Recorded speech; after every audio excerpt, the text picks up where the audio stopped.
네, 레전드에게 듣는다. 박준현 운용역과 함께하겠습니다. 운용역님 안녕하세요.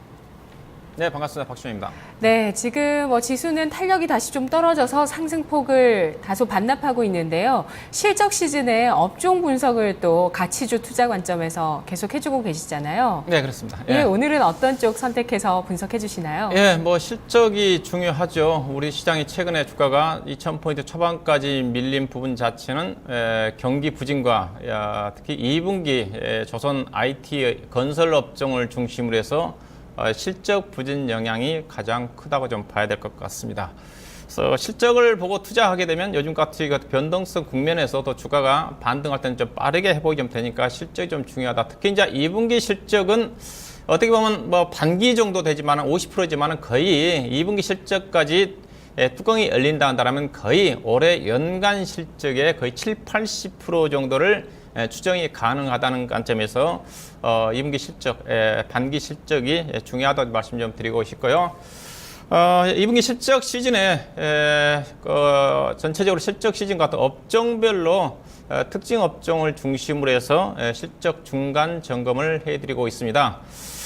실적이 대체적으로 지난주 중반까지는 괜찮았습니다. 그렇지만은 지난주 후반에 조선업 업종 중심으로 해서 실적이 발표가 좀 되면서 수족구 수준의 실적이 발표가 되면서 2분기 실적에 대한 부정적인 전망이 전체적으로 현재 시장의 추세라고 좀 봐야 될 것 같고, 그러다 보니까 2분기뿐만 아니라 3분기, 그 다음에 4분기에 갈수록 실적 전망이 하향 조정이 좀 되고 있기 때문에 전반적으로 코스피 시장이 좀 부진하다고 봐야 될 것 같고요.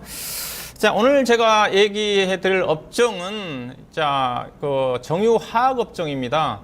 오늘은 그래도 정유라든가 화학 업종 중심으로 해서 좀 반등이 좀 전개 좀 되고 있는데, 최근에 유가가 단기적으로 급락을 하면서 유가가 민감하게 반응하는 피해 업종 중심으로 해서 주가가 상당히 변동성이 커지고 있습니다.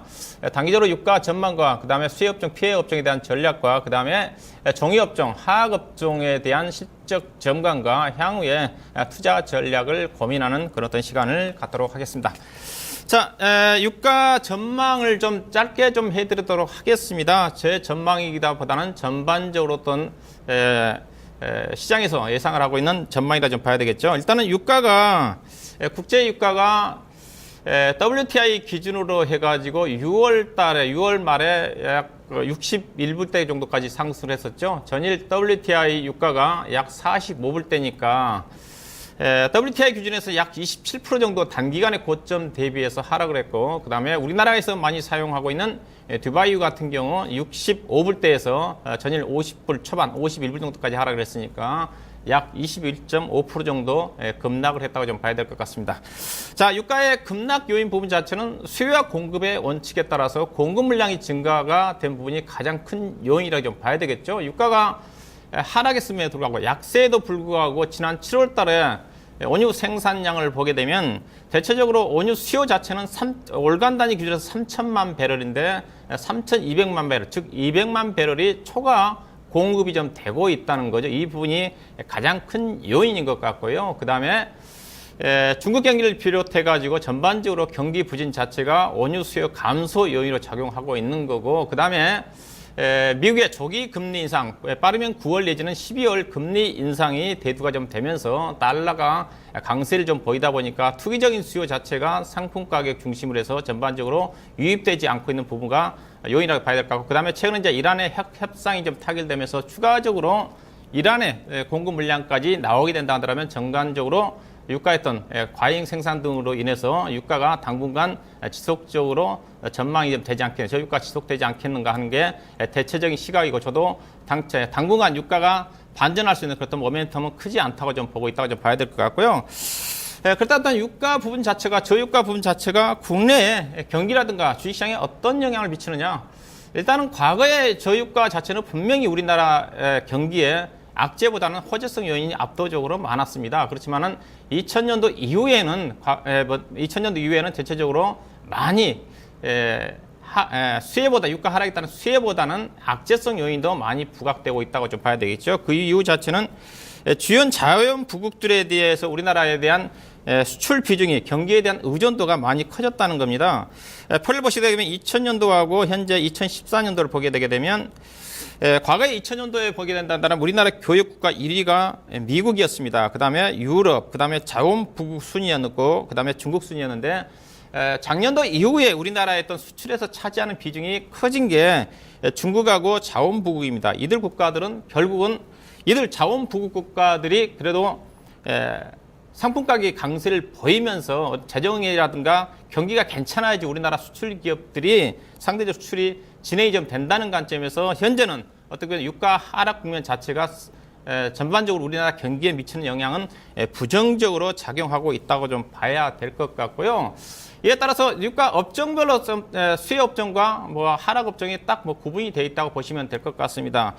어제 오늘 시장 자체도 어떻게 보면 유가 하락의 수혜 종목들이 상대적으로 강세를 보이고 있는 것 같습니다. 대부분 다 내수 섹터라고 좀 봐야 되겠죠. 운송, 택배, 의료, 유통, 유통 업종들이 초강세죠. 어제 이제 의료 업종들이 강세를 보였고, 그 다음에 수산업 자체, 그 다음에 페인트라든가 한국전력 같은 경우 전일 이제 실적이라든가 유가 하락에 따라서 급등했다고 오늘 조정을 좀 받고 있는데 이들 관련 기업들이 여전히 당분간 유가 하락이 지속이 된다 한다면 이들 관련 섹터 쪽에 관심을 좀 가져야 되지 않겠나 생각이 좀 되고, 반면에 유가 하락의 피해주들도 오늘 전반적으로 이들 업종들은 전반적으로 약세죠.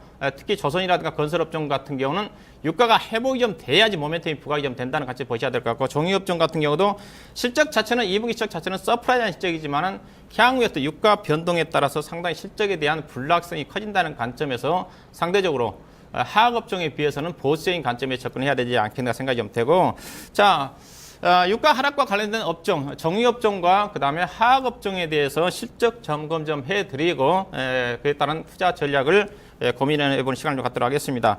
자, 현재 정유업종은 GS를 제외하고는 지금 SK이노베이션하고 S-오일이 먼저 7월 20일 정도 전후에 실적이 좀 발표가 됐습니다. 뭐 SK이노베이션 같은 경우 시장의 영업이익이 6,600억 정도가 가이드였었는데 무려 1조 원 가까운 서프라이즈한 실적, 즉 시장의 가이던스, 컨센서스 자체도 상당히 높게 형성이 됐음에도 불구하고 그보다도 훨씬 40~50% 정도에 초과하는 S-오일과 더불어서 서프라이즈한 실적이 나왔다고 봐야 될 것 같고요. GS나 실적이 발표가 되지 않고 있는데 현재 시장에서 예상하고 있는 영업이익 2,800억이지만 GS 칼텍스가 거의 2분기 때 7천억 정도 영업이익이 날 거란 전망이니까 아마 GS도 충분히 서프라이즈한 실적이 좀 나올 것 같습니다. 전반적으로 실적 자체는 상당히 좀 괜찮았고요. 이에 따라서 정유업종에 대한 올해 시장의 컨센서스입니다. 실적이 상향 조정됨에 따라 실적 발표 이후에 증권사들에서 제시하고 있는 SK이노베이션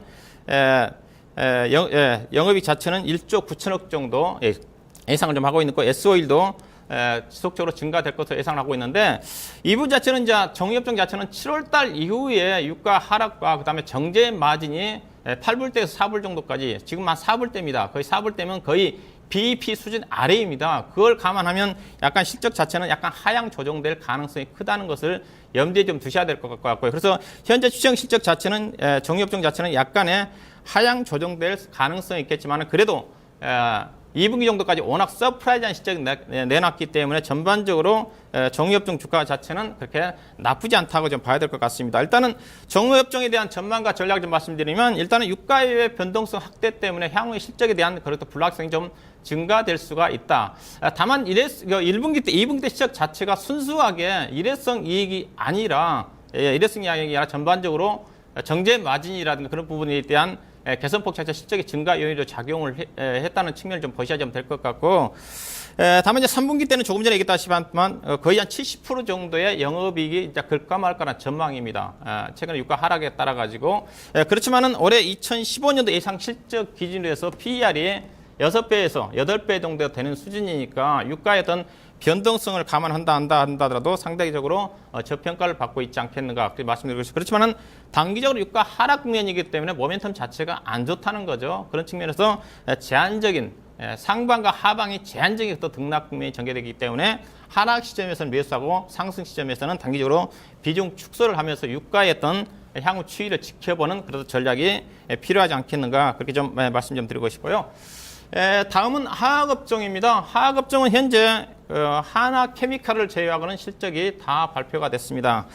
전반적으로 OCI라든가 삼성정밀화학을 제외하고는 대부분 기업들이 정유업종과 마찬가지로 거의 서프라이즈한 수준의 실적이 나왔다고 좀 봐야 되겠죠. LG화학을 중심으로 해가지고 중소형 종목인 국도화학이라든가 효성이라든가 대한유와 최근에 발표된 롯데케미칼까지 시장의 예상치를 크게 상회하는 그때 실적이 좀 나왔는데요. 하학업종에 대한 이에 따라서 올해 추정 실적입니다. 추정 실적인데 롯데케미칼 같은 경우 현재 지금 올해 단기순 이거는 추정 실적 자체는 최근에 증권사별로 어떤 추정 실적이 차이가 많은데 가장 보수적으로 최근에 또 유가 하락을 감안해서 보수적으로 접근하고 있는 증권사들의 추정 실적을 감안했다는 것을 염두에 두시면 될 것 같고요. 그렇다 하더라도 롯데케미칼 같은 경우 현재 주가 PER 기준에서 7.3배 되는 수준이다. 일부 증권사 쪽에서는 롯데케미칼 같은 경우 주당 EPS가 3만 원인데 3만 5천 원 정도까지 연말 기준에 나올 거라는 그런 전망인 것 같습니다. 대한유화 같은 경우 최근에 주가 하락함에 따라 PER이 5배 정도까지 떨어진 수준이라 좀 봐야 될 것 같고요.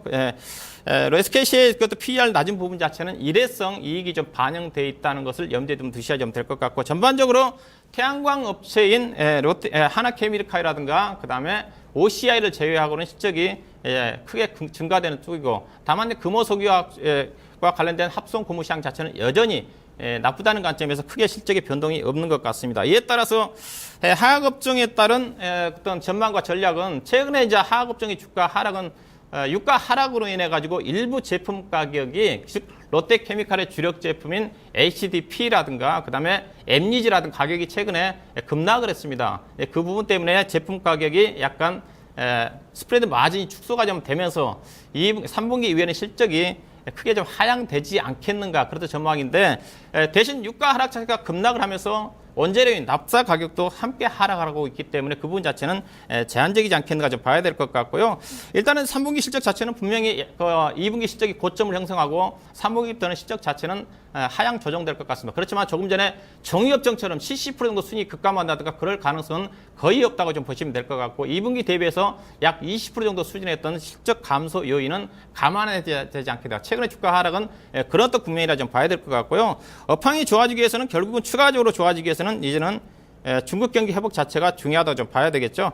그렇지만 하학업종 자체는 전반적으로 경기 민감주의임에도 불구하고 예전과 다른 실적에 대한 안정성입니다. 롯데케미칼을 본다 한다면 모든 사업 부분 자체가 영업이익률이 거의 20% 정도까지 육박할 정도로 실적의 안정성이 확보가 됐다는 관점에서 하락시 매수 기회로 잡으셔야 될 것 같고 간신영원 실적이 서프라이징 실적이 나왔던 롯데케미칼, 대한유화 효성, 국토화학 정도를 좀 보셔야 될 것 같은데 일단 종목별로 좀 실적 전망과 관련해서 증권사에 대한 목표 가격을 염두에 해서 좀 전망을 좀 말씀드리면 롯데케미칼입니다.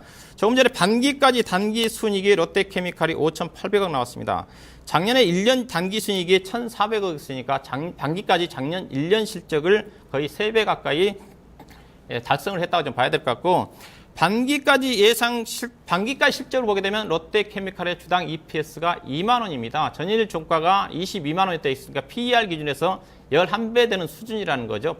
즉 3분기, 4분기 이익이 안 난다 하더라도 PER 12배 정도 되는 수준이면 과거에 롯데케미칼의 어떤 밸류에이션보다는 낮은 수준이다. 그렇다고 해서 석유업황 자체가 유가 하락에 따라서 제품가격이 떨어진다 하더라도 적자가 날 가능성은 거의 없습니다. 롯데케미칼이 2010년도 이후에 분기단 적자가 난 적이 거의 없거든요. 그걸 고려해본다 한다면 현대 반기까지 순위를 고려해본다 한다면 여전히 하학업종 저평가 영역이 되지 않겠나 생각이 좀 되고요.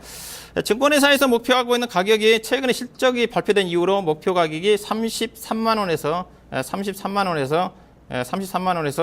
높게는 45만 원 정도까지 최근에 실적이 상향 조정된 것 같고 개인적으로 충분히 직종 고점 수준인 30만 원 정도까지는 다시 한번 상승이 전개되지 않겠는가 그런 얘기를 제시해드리고 있고 그다음에 대한유화입니다. 대한유화 같은 경우 반기까지 단기 수익이 1,100억입니다. 1,100억이니까 작년 1년 실적을 이미 2배 가까이 달성을 했다고 좀 봐야 될 것 같고 대한유화 같은 경우도 반기 실적 기준에서 주당 EPS가 2만 원입니다.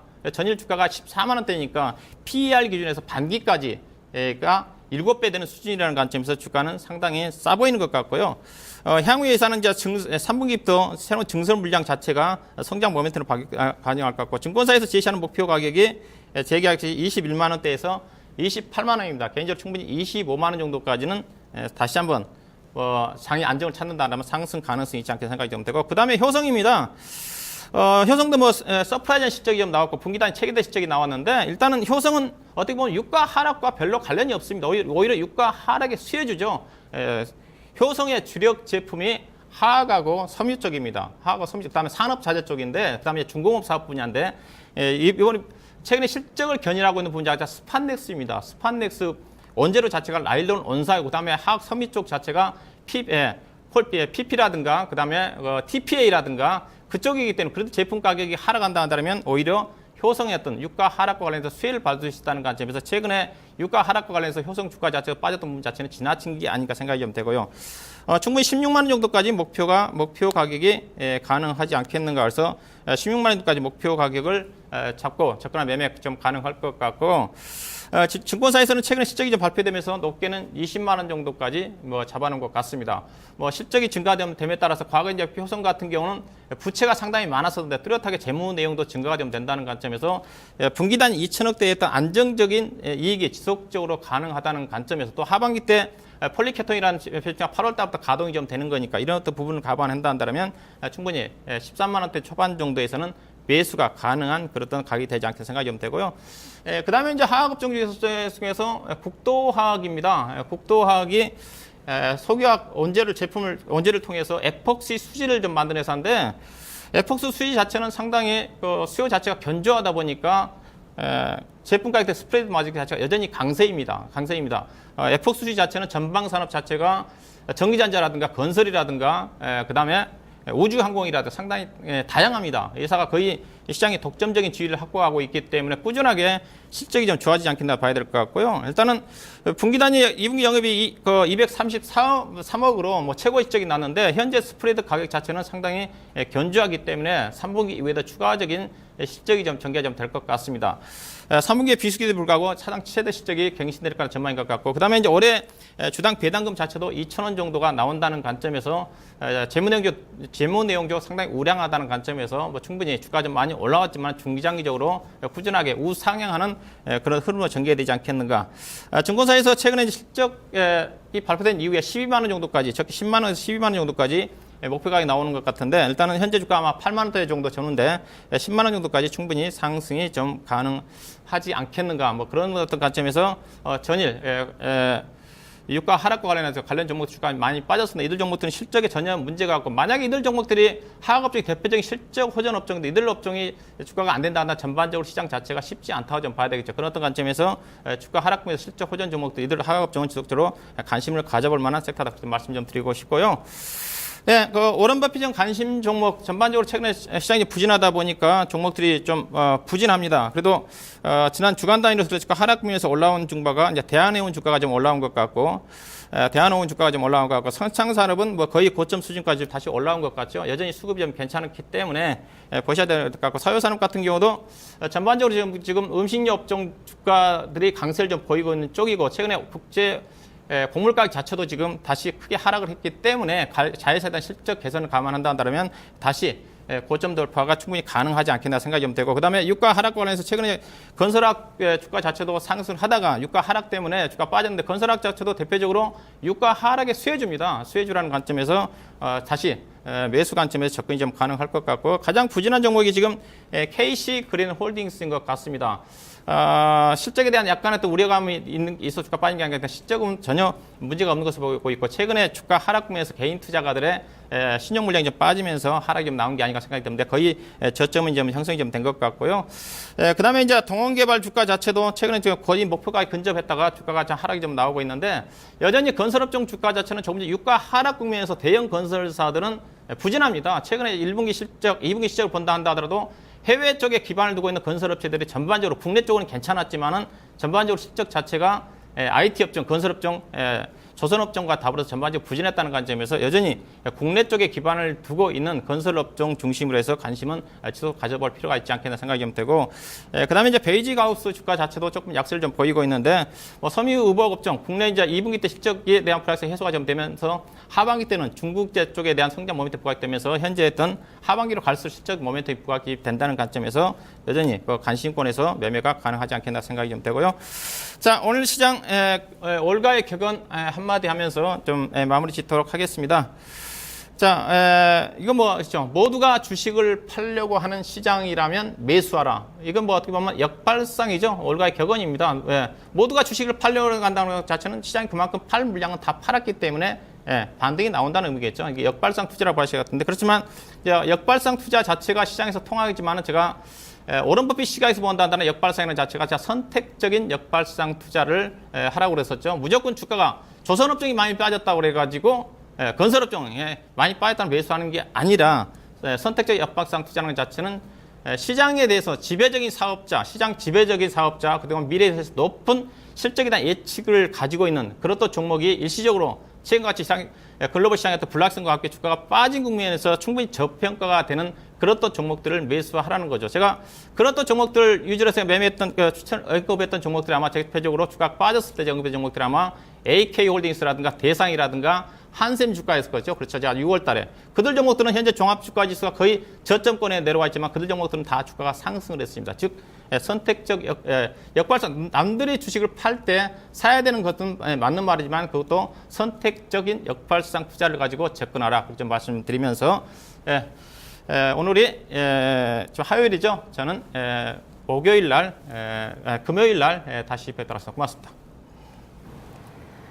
네, 화학주가 유가 하락과 경기 우려감 때문에 좀 조정을 받았죠. 하지만 이 중에서도 롯데케미칼, 또 대한유화, 효성, 국도화학 같은 종목은 가치주 투자 관점에서 전략이 가능한 종목이었습니다. 마켓 2막 1장 내일 오전장에 뵙겠습니다. 고맙습니다.